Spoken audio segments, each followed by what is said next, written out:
हार्टोन skill centre 151 near Chhotu Ram Chowk above Central Bank of India Gohana.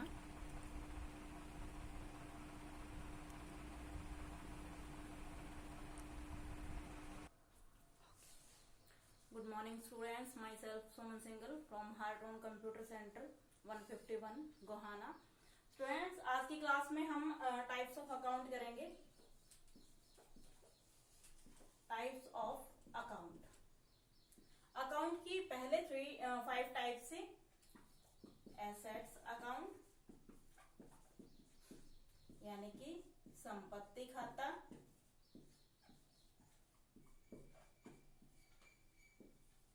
Liabilities account,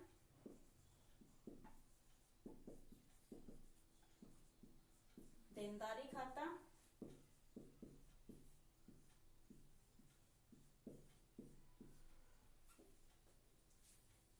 capital account,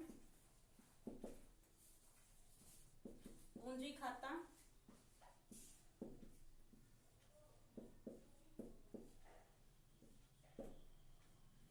income account,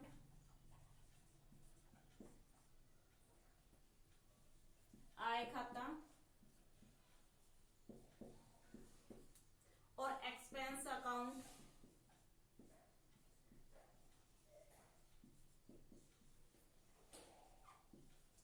खर्चा खाता। ये 5 types के account हैं। इनको फिर आगे क्लासिफाई किया गया। रूल वही काम करते हैं जो इनमें काम asset account, liability account, capital account, income account और एक्सपेंस अकाउंट। फिर इन 5 को क्लासिफाई किया गया और उनके 3 रूल्स बना दिए गए। Classifications of account. So classify किया गया 2 में, पर्सनल अकाउंट और इनपर्सनल अकाउंट।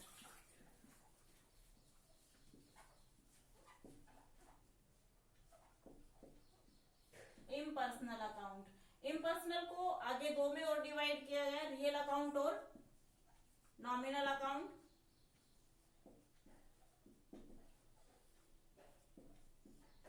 यानी कि अब इन 5 से क्लासिफाई करके इसके बाद 3 रूल हमारे काम करते हैं। पर्सनल अकाउंट यानी कि व्यक्तिगत खाता, रियल अकाउंट वास्तविक खाता और नॉमिनल अकाउंट नाम मात्र का खाता। ये हैं हमारे रूल्स। अब इन रूल्स के इन सभी की एंट्री और उनके मेथड जानते हैं कि इनको हम कैसे यूज करेंगे, क्या चीज हमें डेबिट में रखनी है और क्या चीज क्रेडिट में रखनी है। तो 5 टाइप्स आगे इनको क्लासिफाई किया गया है स्टूडेंट्स। अब हम सबसे पहले करते हैं एसेट्स अकाउंट्स।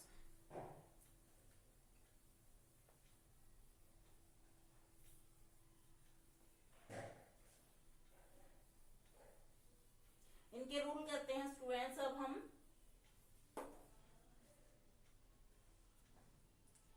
सबसे पहला है हमारा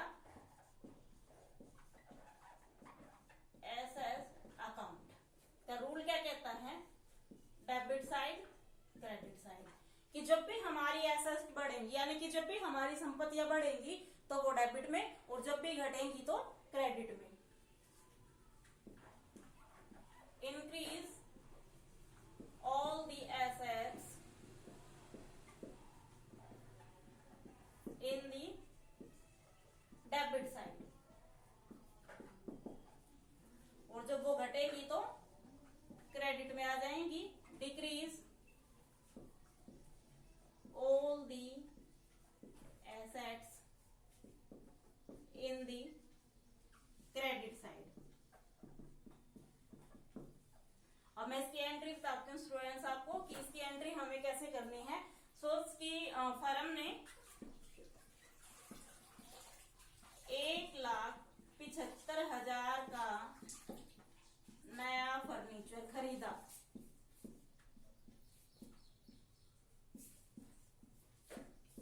फर्म ने 1,75,000 का नया फर्नीचर खरीदा। तो फर्नीचर क्या है, फर्म की असेट्स। एसेट्स को कहां पे रखना है आपने, डेबिट क्रेडिट। फर्नीचर खरीदा है यानी कि एसेट्स आपकी बड़ी है तो आपने कहां रखनी है, डेबिट में।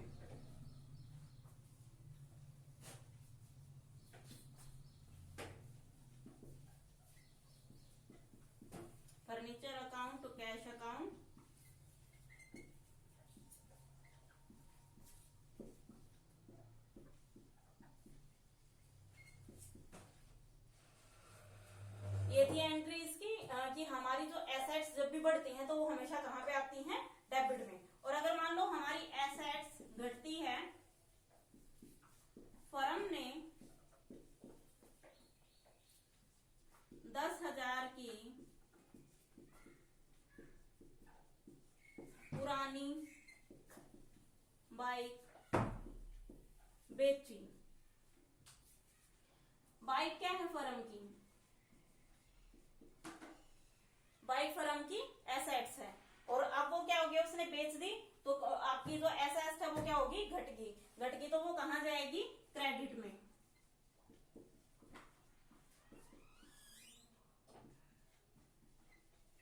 तो कैश अकाउंट,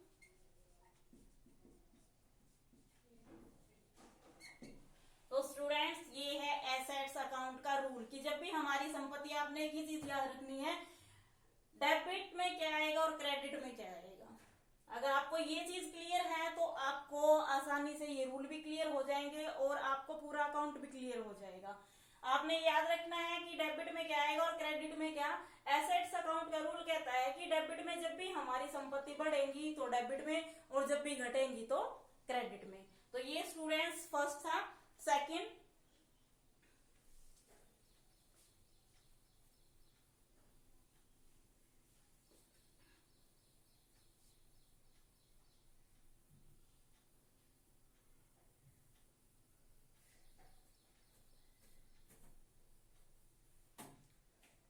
सेकंड है लायबिलिटीज अकाउंट।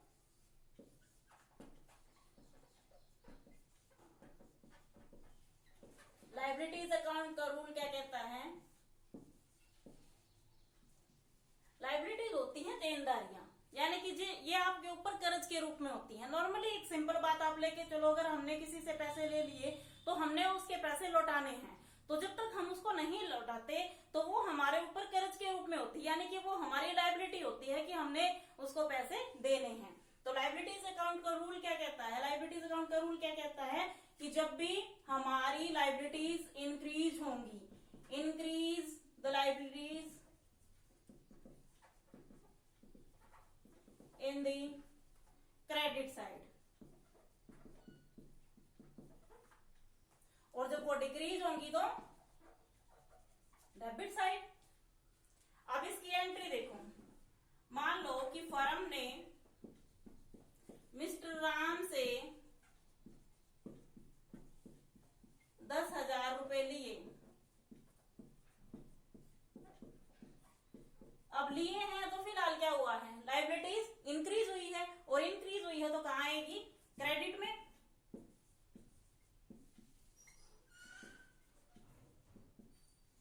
जिससे आपने लिए हैं इसका नाम आपने लिख देना है कैश अकाउंट।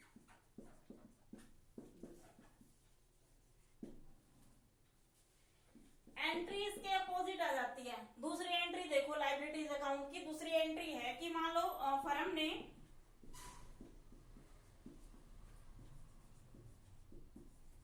मिस्टर राम को 5,000 रुपए वापस किए, यहीं से पता लग गया कि हमने उससे लिए थे और हमने उसको देने थे। अब एंट्री क्या हो जाएगी, इसके अपोजिट, यानी कि आपकी लायबिलिटी कम हुई है।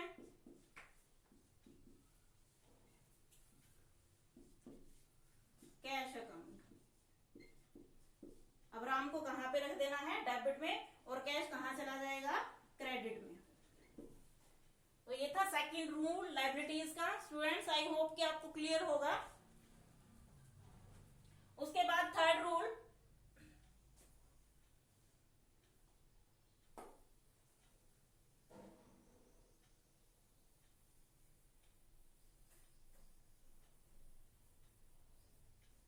तीसरा जो रूल है स्टूडेंट्स वो है कैपिटल अकाउंट का। कैपिटल अकाउंट, जब भी हमारी capital increase the capital in the credit side, यानी कि जब भी हमारी जो कैपिटल है वो इंक्रीज होगी, increase the capital in the credit side, और जब भी डिक्रीज होगी तो डेबिट साइड। एंट्री क्या कहती है कि मिस्टर मोहन ने 10 लाख रुपए लगाकर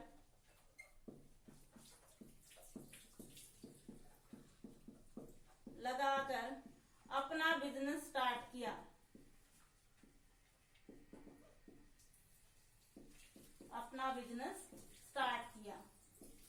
अब देखो एंट्री है कितनी, बिजनेस स्टार्ट किया यानी कि हमने बिजनेस में पैसे लगाए हैं। तो कई स्टूडेंट्स का क्या ना होता है, बिजनेस में लगाए हैं तो वो खर्च किए हैं, नहीं हमने खर्च नहीं किए, हमने अपना बिजनेस खड़ा किया उन 10 लाख से, यानी कि बिल्डिंग ली है, फर्नीचर है, मशीनरी है, तो वो हमने अपने बिजनेस में खर्च नहीं किए, इन्वेस्ट किए हैं। तो उसकी एंट्री क्या जाएगी, यहाँ पे ओनर जो होता है उसके लिए आप प्रोप्राइटर लिख सकते हैं, मिस्टर मोहन प्रोप्राइटर, शॉर्ट लिख देती हूँ। कितने से बिजनेस स्टार्ट किया उसने, 10 लाख से। Cash account 10 lakh. तो ये होती है एंट्री उसकी स्टूडेंट, वो खर्च नहीं किया, उसने एक्सपेंस नहीं किया है, उसने अपने बिजनेस में इन्वेस्ट किया है।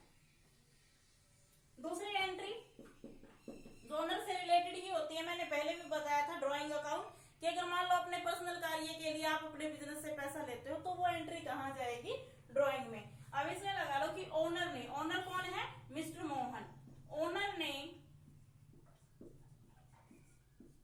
अपनी फर्म से 10,000 रुपए लिए, यानी कि ओनर ने अपने पर्सनल कार्य के लिए अपनी फर्म से 10,000 रुपए लिए। तो एंट्री क्या जाएगी, इसकी एंट्री जाएगी डेबिट क्रेडिट। यहाँ पे ओनर का नाम लिखना है आपने, mister Mohan proprietor, drawing account कितने, 10,000। कैश अकाउंट,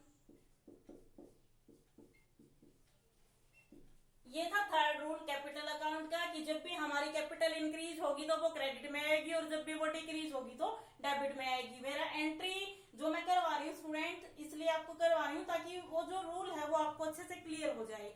देखो अगर स्टूडेंट्स आप इन रूल को अच्छे तरीके से नहीं करेंगे तो फिर आपको अकाउंट समझ नहीं आएगा। सो प्लीज ये वीडियो आपने जो मैं रूल करवा रही हूँ आपके 10 दिन में, 15 दिन में, जितने भी मैं आपको अकाउंट करवाऊंगी, अगर वो सारा आपको अच्छे से क्लियर हो जाएगा तो आगे आपको मैनुअल के साथ साथ कंप्यूटराइज करने में भी उसको कोई प्रॉब्लम नहीं आएगी। और स्टूडेंट्स आज आपने यहीं तक करना है, इससे नेक्स्ट क्लास में बाकी के जो 2 रूल हैं और उनकी क्लासिफिकेशन के जो हैं वो मैं आपको कराऊंगी। सो प्लीज आज आप यहाँ तक कीजिए और वीडियो को दोबारा रिपीट कीजिए अगर आपको क्लियर नहीं होता है। Thanks students.